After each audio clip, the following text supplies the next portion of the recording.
ভাইয়া মাটির নিচের কাজ গাম করে দিও, কথা বুঝছো? পরে বিপদে পালায়ও না, হ্যাঁ? সুন্দর করে গাম দিয়ে করো।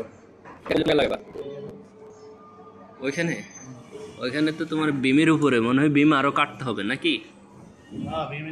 হ্যাঁ, বিম তো কাটা যাবে না। প্রয়োজনে তুমি এক কাজ করো, ওইখানে যে 3 ইঞ্চি যে ইটাটা আছে না, ইটাটারে তুমি এক কাজ করো, ওই যখন স্ল্যাব বসাইবা একটু বালু মাইরা তারপরে বসায়, নাহলে বিপদে পড়বা, কথা বুঝছো? আর বেশি করে ঘাম দিবা।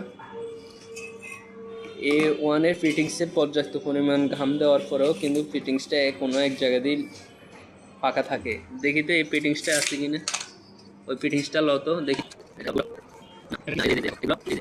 এই যে পিছন দিয়ে দেখেন, পিছন দিয়ে ফাঁকা থাকে, এর কারণটা কি? এই সবগুলো ফিটিংসেতে একই একই সমস্যা, হ্যাঁ?